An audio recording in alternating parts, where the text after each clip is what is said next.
Scenes may not be suitable for very young audiences. Parental guidance is recommended. Ang programang ito ay naglalabas ng sensitibong eksena at impormasyon.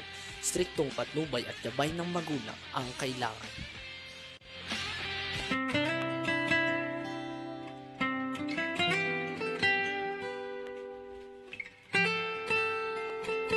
Okay, isang magandang araw po sa atin lahat. Siyempre, of course, nandito na muna tayo sa ating kalinga sa OFWs. And of course, kasama natin ang aking idol, ngayon ay nasa Red Cross. Magandang araw po, Idol Corazon Alma de Leon. Ay, Thank you very much, Pe. I have faith in you. Okay. Kaya dapat sipin natin, kung may kakampi, walang naaapi. Yes. At yung mga naaapi, ay tutulungan natin para huwag magpatuloy ang pang-aapi ng kung sino man. Yeah, ang galing. Naku, January talaga, no? Unang buwan ng 2025. Ma'am Cora, you are so beautiful daw, sabi. Hindi naman. Oo, sabi lang, nila. Oo, diba? sa edad na 83, going 84 in 2025, kailangan baguhin ng aura. Kailangan ng aura handang tumulong, handang magpakasakit, handang magmahal sa kapitbahay, sa mga kababayan. Iyan. Para tayong nito. Ma'am Cora, ang tanong ko sa iyo ngayon dyan, I would like to congratulate muna sa inyo, sa Red Cross of course, dahil sa naging successful naman yung ginampanan ng Red Cross doon sa Black Nazarene. Oo, sa ngayon, malapit na ang sinulog. Ganun din ang gagawin na niya. Nakausap ko na yung aming chapter administrator ng Cebu at handang-handa na sila nitong. Kasi this week yata ang sinulog nagsimula na. Halos kasabay ng preparation ng traslasyon. Okay. So, at syempre of course, marami ang natulungan nitong Red Cross doon sa traslasyon na nangyayari. At na-report naman na kagad dito sa atin, na mayroong ding mga libo na natulungan nila. No? Iba't ibang klase ang mga ginampanan ng Red Cross sa atin dyan. Pati nga yung mga iba pa yun marami nagpa-BP. Di ba? Marami nagpa-BP, tama rin naman yun. Siyempre, mga sa kainitan Yes, maring pwedeng mangyari, di ba? And taon-taon ganyan naman talaga ang nangyayari. So Ma'am Cora, kumusta ang bagong taon ng isang Corazon Alma de Leon? Well, unang-una, ang napanood ko sa TV, which concerns OFW, 10 bansa, 10 ang magpapauwi ng mga OFW doon.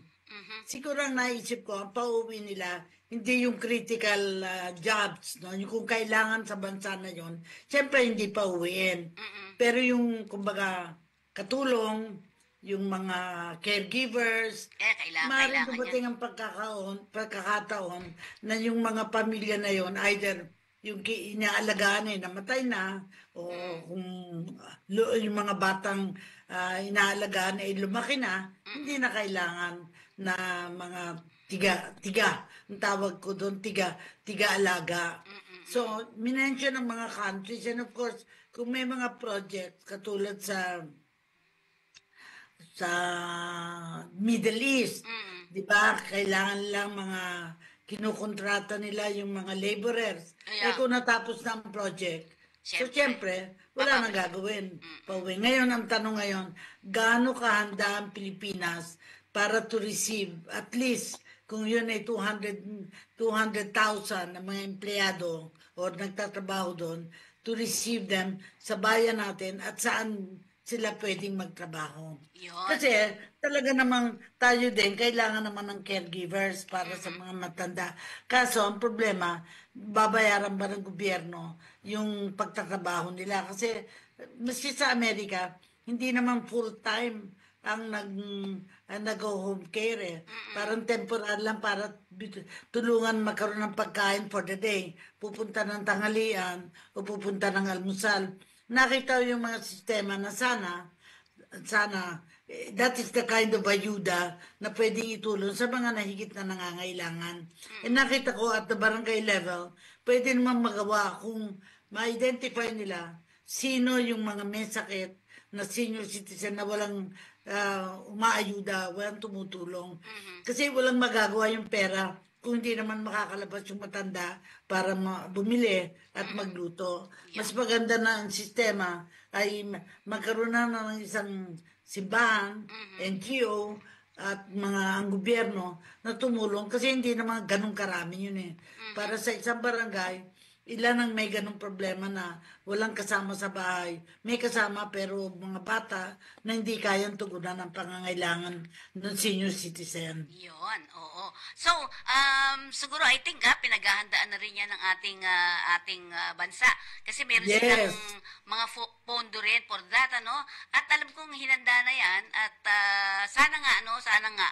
Kasi minsan, Ma'am Cora, ang sinasabi nga hindi ayaw na nang magsipagtrabaho ng ating mga OFW dito sa Pilipinas kasi mababa nga yung sahod, di ba? Correct. At saka at the same time, kung babalik sila, baka hindi na sila ganun ka-strong, kalakas. Yes, yun. Na magiging dependent na sila, kailangang alagain pa sila. Dahil nagkasakit. Lalo na yung may sakit na hindi naman pwedeng nasa ospital at hindi naman depende sa sakit kasi kailangang mahabang gamutan. Naisip ko lang na kung ang pananaw dyan kada barangay, kada syudad, I will take care of their own people, mas manageable. Kesa expectin natin na lahat remember nung sa mga drug addicts na nagtayo sila ng isang malaking facility sa Nueva Ecija. Hindi naman natuloy yun kasi hindi nagamit.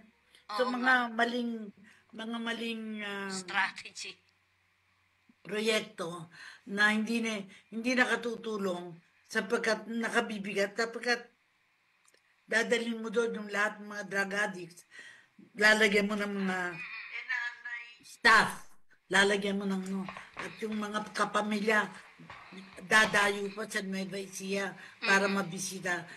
Kung ang ginawa mo ay nandun na lang sila sa lugar na malapit, sa syudad, yung mga taga Manila, sa Manila, mas manageable. Yun ang aking pananaw tungkol doon. Ang laki ng gastos dun no? Yes. Ang laki. Yung ginawa yun, ginawa. Kung saan ginawa na ng eskwelahan, Ma'am Cora, no? Sa school, di ba? Yun. Kaya nga, ang dapat nangyari doon, dahil ito ay nagawa na, ano yung pwedeng matransform doon? Paaralan, facility sa iba't ibang klaseng tao, hindi lang sa drug addict, pwedeng tingnan yon. Kasi nung araw, ganun ang welfare bill Ang welfare bill nung araw, nandun yung mga abandoned, neglected children, nandun yung mga senior citizens na home for the aged, nandun yung mga youth na nagkasala, parang nilagay sa isang malaking lugar, no? Of course, hindi rin naman naging effective, kaya hiniwa-hiwalay na rin. May Nayon ng Kabataan, may LC Gatches, hiwa-hiwalay. So, minsan, ang akala, nakakatipid tayo kapag nandun na lang sila sa isang lugar. On the other hand, hindi mo naman masusupervise na lahat ng klase ng tao nandoon. Yun. Kasi nakita ko. Oo. So, Ma'am Cora, maganda yun kung titingnan natin. Nung kapanahunan mo ba, paano mo ginagawa? Is it malapit doon sa lugar na proyekto? O paano? Una, may mga kung talagang wala namang kapamilya, dapat talaga meron kang institusyon na paglalaga ka. Pero dapat hindi permanente. Dapat matuto silang magtrabaho yung titira doon. Kasi natatanda ko, I want to honor my sister who used to be with LC Gatches, who used to be with Nayon ng Kabataan, and before she got sick and then and retired already. Pero nakita ko ang unang iniisip, anong skills ang pwedeng maituro para makapagtrabaho. Ang sa amin, ang napunta sa amin, na tumira for long period of time until she died, isang mentally retarded. Hindi naman parang special child na kahit matanda na, isip bata, no? And ang ginawa ng sister ko, tinuruan sila para ma-place ma-play sa mga homes yung ilan. Yung isa si Miss Malyare, na isa din direktor ng Bureau of Child and Youth Welfare. Tapos, yung inalagaan nila, si Miss Malyari nga namatay na. Pero buhay pa yata yung dalawang inalagaan. Isa ay nakapag-asawa pa. Yung isa naman pilay. Hindi na nakapag-asawa. Ibig sabihin, nabigyan ng aruga during the period na hindi nakabigat sa gobyerno. Yun ang konsepto. Rather, may mga pamilyang tumutulong kasi kailangan din lang may kasama sa bahay. So, importante sa akin yung ano ang pangangailangan ng mga nasa bahay. For instance, sa'yo, kung sa palagay mo, merong may sakit, hindi ba mahalagang merong caregiver na kasama sa bahay? So, somebody can work there. Kung sakali namang nakunod, mamatay na yung inaalagaan, tapos na yung trabaho ng caregiver and can go to other people. Yung isang kaibigan namin, namatay at 96 years old, si Hermosilla Ramos, at nakita ko na gumanda ang buhay niya nung kahit may edad na siya, nakapag-asawa siya. Tapos, kaso namatay at 96. Naintindihan ko namang mas mabuti nang mamatay kaysa alagayin pa. Yes, na hindi na kumbaga normal ang buhay. Hindi na magpapahirap pa sa iba. Yes, Parang gano'n na, correct. Cora. So, Ma'am Cora, ang topic natin for today, kasi nandito, nagbigay ng si Attorney Chavez. Oo, ng Taiwan, Taiwan ba? Oo. So, Taiwan. Oo. Ang pag-uusapan kasi natin, marami daw na naluloko o na ano tawag doon sa gano'n na sindikato. Naluluhang ba na basta na addicted. Naluloko daw ng mga Naluloko. oo. Yung mga OFW natin na Nalululong. Oo. Naluloko, i-scam, Ma'am Cora, yun ang sabi ko. Oo. Nai-scam, paano nga ba hindi ba scam? Pakinggan natin yung ilang mga punto ni Atty. Sige. Chavez. Okay. Sige. RB? Ayan, ang interview natin. Si Atty. Chavez. Labor attaché ngayon ng Taiwan. Attaché. Sige. Nakasama ba? Magandang tanghali ho, Atty. Chavez. Lakasan nyo, itaas nyo ang mic para malakas ho ng konti. Taas nyo. Yes. Ang simple lang ang payo namin sa kanila, no? Ma-scam man yan, illegal recruitment man yan, or any activity, pag nanghingi ng pera, yun na yung trigger point. Pag nanghingi ng pera yung isang tao, ano pa man ang ino-offer niya, pag-isipan mo ng mabuti. Most probably, scam yan. Or, na pangalawa, ang gagawin nyo, you have to contact us, contact the concerned office or relevant agencies, and verify kung totoo yung mga ino-offer na ganyan. Last month lang po may sinamahan ako sa NBI, ang dami nila. Tapos yung isang hawak ko na GC, 120,000 ang involved ng pera ng bawat isa. Bakit pinatarget nila yung Taiwan? Malalaki sahod? Yes. Ang Taiwan kasi, malalaki ang sahod. Alam nila kumikita. At marami kasi sa Taiwan na nangangarap din na lumipat sa, di ba? Mas maganda kasi nakatikim na sila ng maganda. Alam mo naman yung tao, gusto pa yung, di ba, mag-excel pa. At mas maganda yung gusto nilang hahangarin. So, doon naman sila napapahamak. Ayaw na lang sir natin mga OFW sa Taiwan. Atty. Chavez. Sa kabayan po natin sa Taiwan, tuloy lang natin yung ating magandang gawain. Sundin natin yung kontrata natin. Mag-ipon kayo kasi sa Taiwan walang forever. Meron pong limit ang pagtatrabaho. Paghandaan po natin yung bukas. At iwasan po yung mga masasamang gawain. No? Yung mga drugs, yung mga sobrang good time, inuman. Pwede naman mag-good time. Basta sundin din natin yung company policies na kailangan nating tuparin para yung ating employer naman ay wala ring mararanasang problema sa kanilang mga magagawa. Itong pangalan na natin. Ako po si Attorney Cesar Chavez Jr. Ako po yung inyong labor attaché, tinatawag po sa Taiwan ng labor representative, director po ng Migrant Workers Services ng Manila Economic and Cultural Office. Okay. So, Ma'am Cora, ang dami nga niya na nai-scam ang ating mga OFWs, no? Ikaw, sa tingin mo, bakit sila nai-scam? Well, unang-una, ang pangako na mas malaki ang kita kapag sumama sila sa isang grupo. Actually, nangyayari na rin yan sa Pilipinas.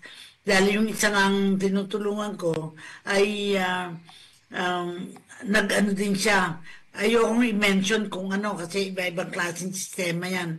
Pero parang off-banking, hindi talaga bangko, pero nagiging sistema na pag ang pera mo doon mo in-invest, mas malaki ang kita. Pero ang nangyayari, wala kang nakita kasi nakuha ang pera mo. At ito nga ang problemang hinaharap ng isang doktor na anak ng kapwa-doktor na nais natin tulungan. Hawak ko nga yung papel at na-interview ko na rin sa Bago ang Lahat, Mamamayan Muna. At nag-iintay ng sagot mula sa Central Bank because kailangan tugunan ito ng Central Bank kasi may anomalyang nangyayari. But of course, hindi natin masabi kung yung ba'y taga bangko na yon na nagumawa o merong ibang tao na ginagamit lang ang pangalan ng sistema. Kasi maraming bagong sistema na nagdideposito ng pera doon tapos outside of the bank nakapagbayad. Kasi imagine kung even weekend makakatransact ka kahit sarado ang bangko. So, malaking bagay, di ba? Pero Ma'am Cora, ang sinasabi nga dito, kakulangan daw sa kaalaman. No? Kulang pa rin ang kaalaman. Kasi ang intention kasi ng mga natin, di ba, yung parang biglang laki ng perang matatanggap mo just in case. Di ba?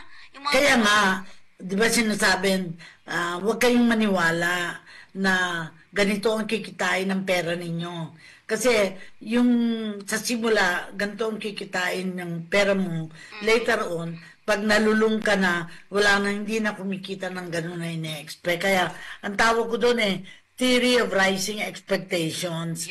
Dahil kailangan tulungan natin ang mga kababayan natin na huwag maniwala sa mga bagay-bagay na hindi ka panipaniwala.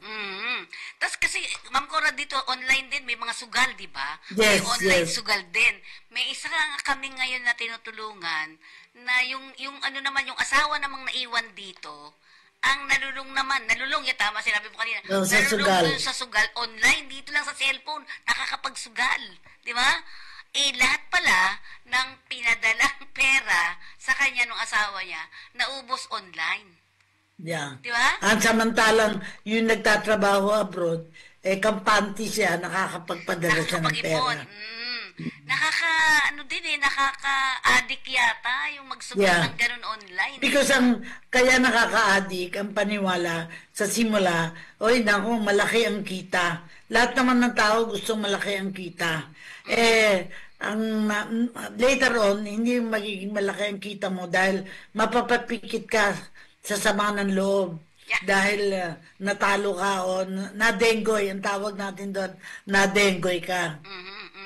Kaya isang problema ngayon itong babae, dumating na nga yung asawa niya at hindi na magtatrabaho, ay ang naisugal niya nga at ay nasa 2 milyon.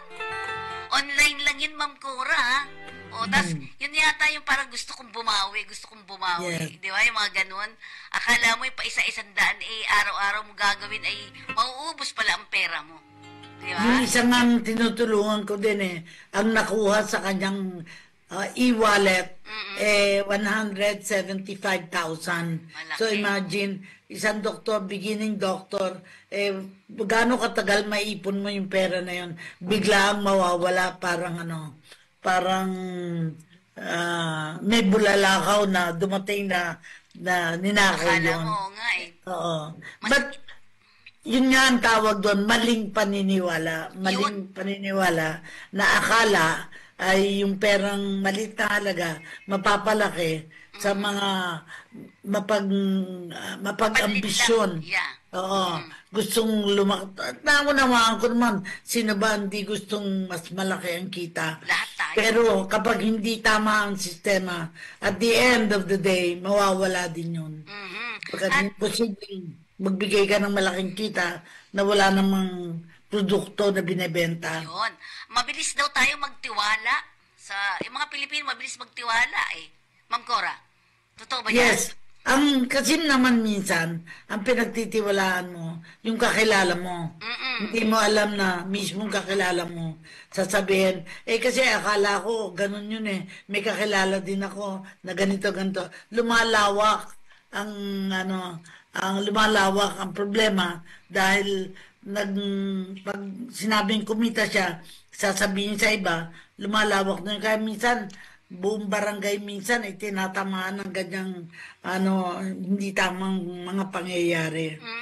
At sabi nga, kukulang din daw tayo sa proteksyon. Kasi nga naman, hindi sapat yung pagpapatupad daw ng batas laban sa illegal recruiter o scammer. Hindi ba? Hindi basta-basta yan. Well, ang unang-unang magagawa ay publish. Ano pangalan ng recruitment company ng Dengoy na nanloko. Kasi hindi natin mapuputol yan kapag, siyempre, katulad na nangyayari, isang kontratista, may kaso siya, nagpalit na lang siya ng pangalan. Ako chairman ng Mount Pinatubo Commission, may mga balitang ganyan. Yan, nung ubang kumpanya na, dati ibang pangalan yan. And I think sa recruitment, nangyayari din yun. At syempre dapat talagang binubusisi mo ang isang recruitment agency or hindi lang yung mga nag-scammer. Kasi hindi biglang pera dating sa'yo, tuwa ka kagad di ba? At ngayon, kung magaling ang recruitment agency, I think it behooves the Department of Labor na i-publish yung mga magagaling to honor the heroes. Kaya sa aking palagay, hindi sapat na we punish the evildoers. We also have to honor the good doers, yung magagaling, para magkaroon naman sila ng honor in the community na paniwalaan sila. Dahil mayroong ahensya ng gobyerno nagsasabing magaling itong ahensya na ito. At saka tayo kasi dahil mabilis tayo maniwala, akala natin totoo, lalo na daw sa online, Ma'am Cora. Ikaw ba naka-experience ka na sa online? Maraming mga, di ba? Ako nga, hindi ako masyadong, tayong mga matatanda or jaded na, hindi masyadong niniwala dyan. Pero naunawaan ko din na may bagong technology na nagpapakita na pwedeng magawa pero with caution. Kaya tinatawag kong with caution. Huwag yung bara-bara ang gamit ng sistema na pretty soon ang dami ng nawawala. Hindi mo na mapapansin kasi marami kang transaksyon na ginagawa. At tayo pala, itong mga OFW daw, ang ngayon sentro ng ng mga scammer talaga. Dahil una, gustong kumita ng napakalaki. Diba? Bigla-biglang pagka malaking pera. Pangalawa, mabilis tayong maniwala. Di ba? Mabilis maniwala daw mga Pilipino, lalo na ang mga, sabi lang nito kababaihan. So dapat nag-iisip-isip din tayo at mag-ingat tayo sa online. Una daw, Ma'am Cora, huwag magbigay ng personal na impormasyon o magdala ng perang hindi kilala tao man to o organisasyon. Hindi ba pero nga ang problema mo, may mga sistemang ini-introduce katulad ng e-wallet. Ang e-wallet, parang hindi naman bangko yon, pero merong nag-develop ng sistema para malaki ang tubo. Pag ang isang tao ay naghahangad ng malaking tubo na kontraryo sa sistema ng ating banking system, nakakatakot talaga. Hindi dapat sundin, hindi dapat makipag-trabas kwenta at makipag-deal with those people na ang pangako sa'yo, the moon and the stars, yes, na hindi rooted sa katotohanan. Pero Ma'am Cora, noong mga panahon natin, no? Mga panahon natin nandun, hindi pa ganun baka ang Wala. scam, In hindi fact, masyado. natatandaan ko, 1978, nung unang makita ko yung ATM sa London, sa England. Dahil doon nakalagay doon nakalagay doon kukuha ka ng pera sa bangko, lalagay mo lang, isuswipe mo lang yung card. Nakalimutan ko kung ano tawag nun no. Pero isang card na makaka-withdraw ka kung ano lang ang pera ng card mo. Halimbawa, ang pera sinuweldo mo, 300 pounds. Ang makukuha mo lang doon, maximum 300 pounds. Pero butal-butal. Para ngayon, di ba, sa bangko, sa land bank, 50,000 lang ang maximum na withdraw mo. Yan. Yun nga, naalala ko tuloy nung kailangan namin ng pera pambayad sa ospital doon sa anak ko. Ay, ang pera ay 50 lang, kailangan mo ng 150. Hindi pala pwedeng doble-dobling transaksyon. Yes. Sa araw na yon isa lang na transaction. Kasi maximum 50,000 pesos. Kung maliit doon, ang kinuha mo, pwedeng dagdagan mo hanggang makabuo ka ng maximum. Yun. Pero isa pang sistema na talagang kailangan natin wasakin to begin with, no? Yung mga talagang illegal recruiters. Nung ako'y nasa Office of the Vice of the President, Office of the Prime Minister, na tinitingnan yung mga illegal recruiters. Kasi ang ginagawa ng illegal recruiters, sasabihin, mapapadala ko kayo sa ganung bansa, papakitaan ng papel na may sulat mga peke. Tapos, ito namang naloko na, magpepeki pa ng passport. Di ba, yung isang kandidato, may peking passport na sabi kinuha pa sa Amerika. Yung passport. Passport ba yun o visa? Visa yata. Oo. So, ayaw nating talakayin yun sapagkat may problema na siya sa kaso na yun. Pero, para malaman natin ano ang pwedeng mangyari kung hindi tama ang ginawa mo. Ako nga nakulong ako sa San Francisco ng 3 hours kasi wala akong, other than my passport, hindi nakalagay na dati akong chairman ng civil service, dati akong DSWD secretary. Naunawaan ko kasi wala akong dalang papel na nagpapakilala kung sino ako. Kasi matagal na naman ako wala sa gobyerno. Pero pag nangyari yun, dapat i-warning yan natin yung mga tao na huwag kayong aalis na hindi maliwanag ang mga papeles. Credentials. Pero ano nangyari dun, Ma'am Cora? Paano ka 3 hours lang 3 hours kasi kasama ko si Mina Gabor, secretary. Okay. Siya nagpatunay. Naghihintay lang siya sa labas. Wala nang magawa yung nag-hold sa akin dahil ako na lang ang last Kaya kailangan palabasin niya ako. Sabi ko sa kanila, kung ayaw niyo ako, uwi na ako sa Pilipinas. Bigyan niyo ako. At saka hindi ako umiyak, hindi ako pero siyempre, kinabahan din ako na malinga na wala kang dalang papeles na kung sino ka. Yun. Ako, experience ko din, na-hold din akong ganyan naman. Sa saan ba to? Sa Europe naman, dito sa UK. Sa UK. Kasi Ma'am Cora, ang pinakita kong ID ay sa gobyerno, yung ID ng NAPSI, National Anti-Poverty Commission, dahil andun ako Tapos, ganito lang, hinahanapan ako ng letter na sinasabing kailangan may letter order daw. Order ang NAPSI na ikaw ay palalabasin. Patay ako doon. Kasi connected ka sa NAPSI. Oo. Mali pala kasi hindi naman na ang NAPSI ang pero alam mo, hindi natin alam kung anong magiging batas nila pag ikaw pumunta doon. Minsan may hahanapin sa'yo. Wala, hindi mo naman dala. Yes. Kasi hindi mo na-expect na hahanapin yun. Nagulat din ako kasi parang ID lang naman. Ano ba? ID is nagpapatunay na ikaw ay taong ito. Di ba? Ang hinahanap naman sa akin ngayon yung magsasabi letter. Na ano ba yung NAPSI, na galing sa NAPSI. Bakit ka nabigyan ng ID? Yes. Hindi, to justify the ID. Sabi ko, patay tayo bata dito. Ang tagal ko kaya doon. Tapos nakakahiya, no, Ma'am Cora? Parang titignan ko ng mga tao. para long while, ayokong ikwento yun. Sabi niya, napakatanga mo naman. Naging secretary ka pa, naging chairman ka. Wala kang pruweba na dalang papel na pruweba. Well, Kaya nga, pero ng pagkakamali. yun yung mga pwede natin, kaya nga natin pinag-uusapan dito para alam ng ibang mga tao na pag hindi ka na, lalo na kunyari, nagdala ka ID sa company na yun, na wala ka na sa company na yun, huwag mo na ipakita yung ID na yun. Yes, Di ba, Ma'am yes. Cora? Kasi hahanapan ka na nila ng ilang mga papeles. Yun ang hindi ko makakalimutan sa tanang buhay ko. So, kailangan kompleto talaga kung ikaw ay pupunta, lalo na sa ibang, yung mga malalayo, like Europe or US, kailangan mo kompletong papeles. Yun. Teka, ito bang si Atty. Cesar Chavez, related ba siya sa ating PCOO, di ba? Yung Cesar Chavez. Siguro, andyan pa ba siya sa linya? Ma'am, wala Tanungin na po. natin. Wala na mo, ma'am, siya. In-interview lang natin kanina. Yun, oo. Hindi siya, ma'am, nasa Taiwan siya, di ba?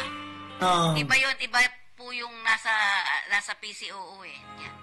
Pero ma'am, kung ang tanong natin, para sa'yo, bilang isang government employee dati, ano ba masasabi mo sa ating mga kababayang OFW na dapat ay magpaghandaan ang kinabukasan? Kasi sa ngayon, pag matanda na sila, babalik sa Pilipinas, katulad ng mga darating ngayon ng mga OFW na so many years na sa abroad, pagbalik dito, dalan-dalan pera.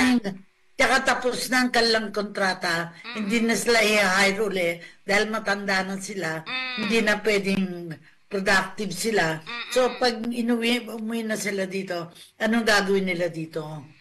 Pero bago yun kasi, siyempre, bukod doon kung pinaghandaan mo yung sarili mo, hindi ganun ang mangyayari sa'yo, Ma'am Cora, di ba?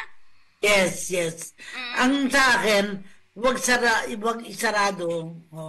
Isarado yung pagkakataon na kung sakali umuwi sila, ano yung gagawin nila? Unang-una, kailangan meron silang pera na ipon.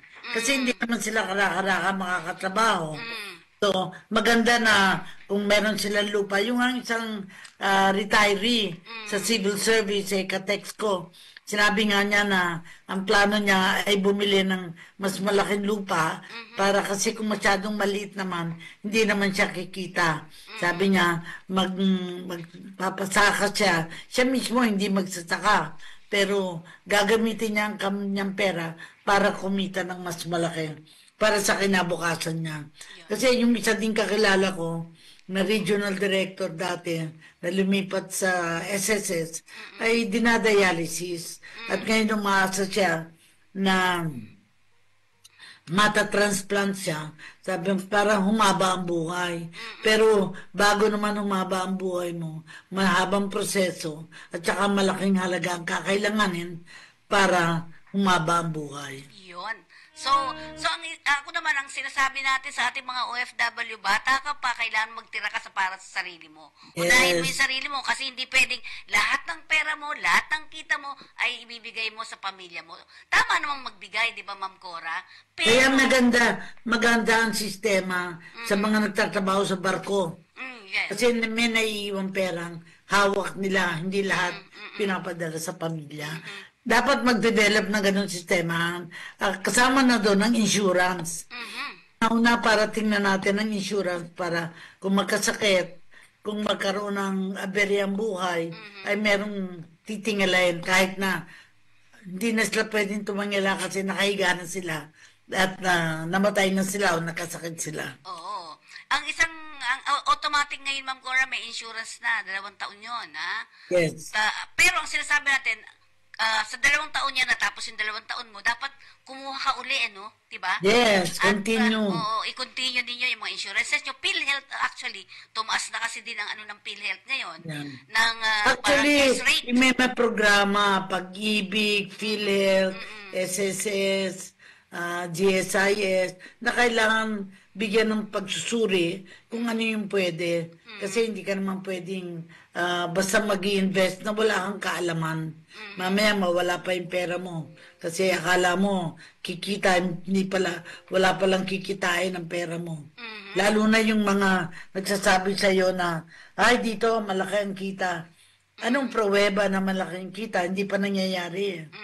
pag may nagkwento na itong kanyang kinita, dapat kapanipaniwala. Kasi baka yung nagsasabi nagpo-promote lang para makuha ang pera. Yun. Ma'am Cora, may papakita kami ha. Ito yung Sige. kaalaman para sa kontrata. Yan, ang kontrata. Sige. Ano ba ang kontrata para sa ating mga manggagawang nasa ibang bansa? Okay, good. Kumusta? Paalis ka na ba? Kung paalis ka na kabayan, siguraduhin mo ang iyong kontrata. Tandaan mo, kontrata ang importante sa lahat. Ano nga ba ang kontrata? Ang kontrata ay kasunduan ng OFW, ng employer at ng ahensya. Ito ay pinipirmahan ng OFW at ng legal na kinatawan ng ahensya bilang patunay na sila ay nagkakasundo sa nakasaad sa kontrata na may kinalaman sa pagtatrabaho ng OFW sa magiging employer nito. Bakit mahalaga na may kontrata? Ang kontrata ay isang proteksyon ng mga OFW dahil nakasaad dito ang kanilang mga karapatan, katungkulan, kalagayan ng pagtatrabahuhan, termino ng kontrata, at benepisyo ng OFW. Ang di pagsunod sa kontrata ng sinumang partido ay isang paglabag sa batas at maaaring batayan ng paghabla ng kaso.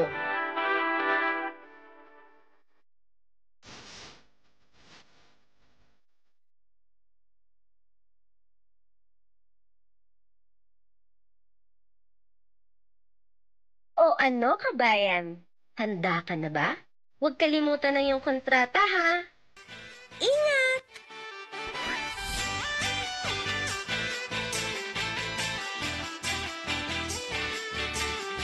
Ayun, Ma'am Cora. Nawala. So, yun, napaka-importante po sa ating mga umaalis na manggagawa. Kailangan natin ng maayos na kontrata. Ma'am Cora. Yes. Yung kontrata is a piece of paper. It's a document that will justify anong estado mo. Kaya nga, di ba, may mga kumukuha pa tayo ng notaryo para i-confirm na totoo ito dahil itong mga tao dito pumirma ay merong katungkulan para dito. Kaya yung mga abogado naman, pag sila pumirma doon, pinapatunayan nila na may relasyon yung tao na to sa isang taong nagpirmahan.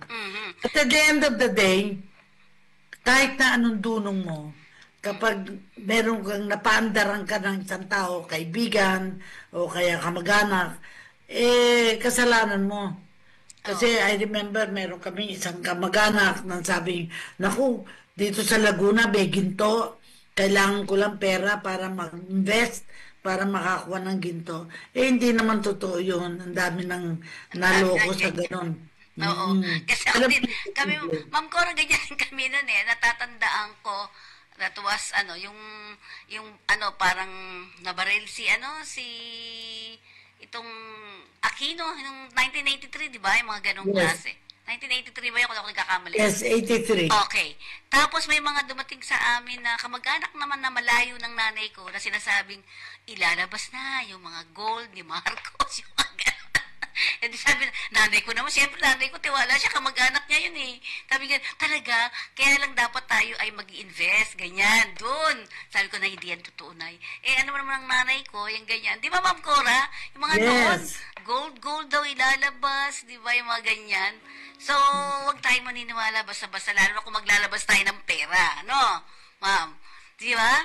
Ang kaya nga sabi ko, sa dami ng mga tao ngayon, manloloko, merong naloloko. Habang walang taong manloloko, wala namang maloloko. Kaya huwag magpaloko, yon. Tayo din ang may kaalaman, mayroon din, at tayo din ang medyo... Pero gusto ko din sa pagitan ng programa natin, ay magkwento yung mga taong naloko para wag nang maulit yung sa ibang tao naman. Kasi they will learn their lessons from the experiences of others. Ako nga, nanakawan ng pera sa Chicago Airport. Kasi merong lumalabas ako doon sa may signal. Hindi ako makapasok-pasok. May nauna yung mama. Pag nakalis na, nadala na pala yung bag ko. Nakuha na. Doon sa parang kinlame niya yung aking handbag. Ayun. At sana siyempre sabi natin, mag-iingat tayo parati. Lagi tayong merong, ang tawag yun, doubt sa bawat tao, no? Kahit kamag-anak mo pa siya, no, Ma'am Cora? Kamag-anak mo, kaibigan mo, basta tatandaan lang natin, lagi tayong mapagmatsyag. Sa mapag-isip na, hindi tama yan. Lalo Pero, na sa labas. Dahil ang programa natin, kung may nangapi, may kakampi, kailangan maikwento natin. Hindi inapi sila, pero sa sarili nila, may mga pagkakamali na huwag nang maulit. Gusto nating yung mga taong nagkaroon ng whatever karanasan can come forward and say, ganito ang aking naging karanasan at hindi na maulit. Kaya mahalaga na pagnilaya natin ano yung kwento ng mga OFW na karoon ng karanasan at ano yun naman yung may papayo natin kasi nagbibigay na ng payo yung mga taong nagkaroon ng karanasan para wag nang maulit. Ano yung kanilang naging pagkakamali para hindi wag na nang dapat maulit, no? Pero sa punto natin, siguro ikaw, Ma'am Cora, mauna, anong mga karanasan mo na hindi mo makakalimutan na hanggang ngayon lesson learned para sa'yo? Well, unang-una sa Hong Kong, hindi ako ang nanakawan yung kaibigan ko na sabi nung ninakaw sa handbag nanakaw yung wallet. Tapos akala niya yung isang mama, yung isang incheck, yun ang kumuha, hinampas niya yung mama. Sabi niya, rubber.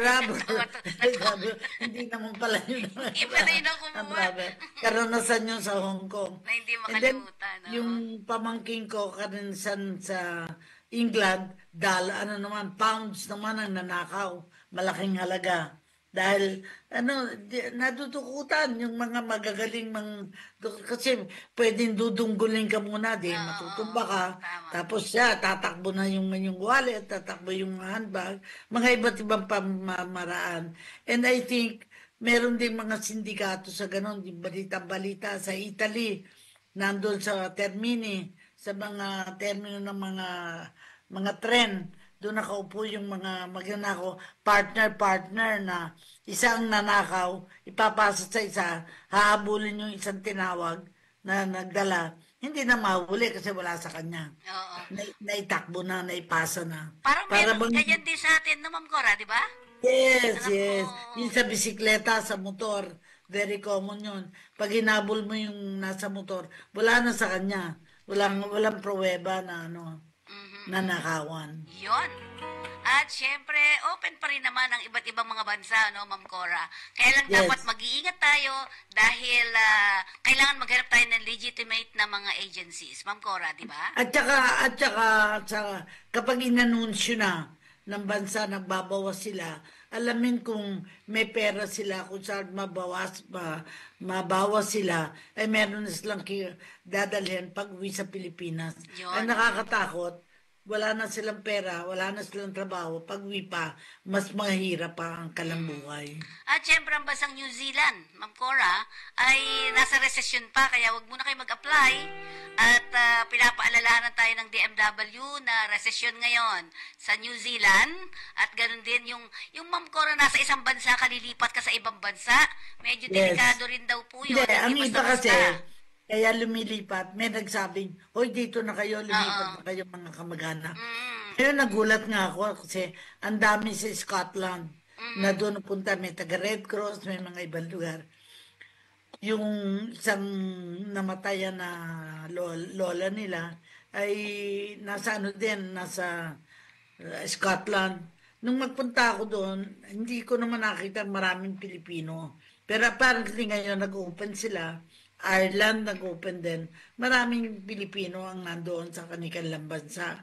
In fact, I remember sa Israel, nangailangan sila ng sa mga hospital workers kasi gusto nila pinakamagaling kalang hospital. So, nagre-recruit sila para maraming makatrabaho. Pero it is not enough na may trabaho ka. Kailangan alam mo ang batas sa bansa na yun para huwag kang mapariwara. Alam mo kung magkano ang perang hawak mo para meron kang sinusubi para pag-uwi mo may pera ka. Yun. Si Aida Palisok, nasa Ireland pala. Nasa Ireland siya. Kukunti lang daw. Maganda ang Ireland. Maganda ang Tahimik, Ireland. kukunti lang daw kasi tao. Nasa 4 million ba? Something lang ang Ireland. Pero yun nga, nagde-develop na paunti-unti ang Ireland. Pero sabi nga, Ma'am Cora, masarap pa rin sa Pilipinas kasi dito puro daw parang ano, tawag doon, parang galing freezer daw yung mga pagkain. Di ba? Yung mga ganon. Walang katulad sa Pilipinas, bibili ka lang ng 10 piso nung gulay, meron ka na, Yun. So, Ma'am Cora, iba't ibang mga nito, isasabi niya nga ang pinaka-importante ngayon daw ay ang mga caregiver sa iba't ibang mga bansa tulad ng Germany, sa Kasi it Europa. is, kumbaga, aging society. Kaya maraming mga aging, lalo na sa Japan, di ba? Kasi they live up to more than 100. So, Yes. para sa akin, pero ang nangyari naman sa Japan, meron silang facility na nandun na ang mga aged. So, nakakatulungan na lang. At saka, the government, I think, does something about it. Kaya mahalaga na may papel ang gobyerno. Speaking of Japan, parang ang mga Japanese ngayon ayaw na daw, ito yung gusto mangyari ng mga Hapon, na yung mga tao nila, bibigyan na lang nila ng sustento. pera. Ang magtatrabaho ngayon, itong mga katulad ng OFW o yung iba pang migrant workers para Yes, sa kanila. That's it. Yun ang maganda ba Kasi yun? meron ding sistema na gusto ng Japan. bayan natin na dito alagaan ang mga Meron ganyan. mga senior citizens ng Japan dahil maraming pera kikita mag-aalaga ng mga matanda. Pero ako naman, I do not like our country to be like that, na parang tiga-alaga na lang tayo ng mga matatanda, tapos dito na mamamatay, baka sumikip ang ating simenteryo. Kasi hindi na ba ibabalik yun sa Ma'am sa Cora, Japan. uso na ngayon yung cremation, di ba? Yes. Pero ito isang magandang negosyo din para sa mga may kaya, lalo na yung mga OFW, nagbalik dito, marami kayong perang dala-dala, magsama-sama siguro yung mga grupo ng mga OFW, magtayo kayo ng isang kung malalaki, di ba, sa probinsya? Isang Parang village ng mga elderly, di ba? Yung ganun, Ma'am Cora. Actually, a facility na home for the aged Yeah. is maganda pagkakataon dahil sa kanila, sa bayan nila, malaki ang pension para sa mga matatanda. So kung dito yun, yung pension mo napakalaki, mabubuhay talaga ng normal. Alam mo naman ang mga Pilipino, di ba, caring yung mga yan di ba? Yung mga pag-alaga, at saka parang akala nila kasi, pamilya na nila, lalo na kung nabibigyan ka talaga ng sweldong maayos. So, Ma'am Cora, Kaso marami ding manloloko kasi nananakaw ang pera ng mga matatanda. Pagdating doon, wala na pala siyang pera. Diba? May isang experience kami dito, gusto natin ipakita, iparinig, sabi nga dito nito, Yes. ay, ang tagal niya daw sa US, yung mama, pero although yung may asawa siya dito, pero hiwalay na sila, nung nagtumanda na ito, umuwi daw ng Pilipinas, so meron siyang malaki yung kanyang pension, parang nasa 200 plus thousand. So dito, dapat siya tumira. Pero ang nangyari, hindi naman siya inalagaan ng kanyang mga anak, yung mga ganon, dahil siyempre, akala nila walang pera, kasi siyempre iniigpitan din. So, nung namatay ito, hindi nila nakuha. Ba't ganon? Hindi nakuha, hindi binigay. Kaya kailangan may abogado. Kasi yung abogado, kung mahusay na abogado, magpoproteksyon ng iyong interes. Minsan ang kalaban mo, mga anak kapamilya. So, yung abogado ngayon, poproteksyonan ang yung pinagkasunduan nila ng abogado. Kaya mahalaga ang papel ng abogado sa mga matatandang na needs protection. Yun nga maganda. Kasi, yun nga, hindi nila nakuha. Pwede pala yun makuha lang ng iba? Ma'am Cora, hindi bibigay sa US?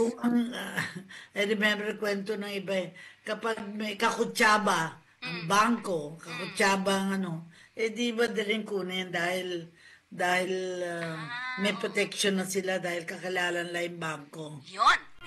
Sige, magkwentuhan tayo sa susunod po. Marami kayong kwento. Sige, ipapalabas natin dito yung mga kwento ninyo. Sa susunod po natin. Ma'am Cora, paalam na tayo.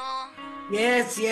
Katulad na sinasabi ng programa, kung may naapi, may kakampi, sana po sundan ninyo ang programang ito dahil makakatulong kayong magbahagi ng inyong karanasan para yung abang wala pang karanasan doon ay matuto na sila. Hindi pa nangyayari sa kanila, ay ayaw na lang mangyari dahil narinig nila ang mga operandi ng anong sistema ng mga taong manloloko para wag naman sila maloko. Yun. At kung tayo sama-sama, Ma'am Cora, yes, kailangan kung tayo yung sama-sama, tayo yung mga kakampi, makakatulungan tayo.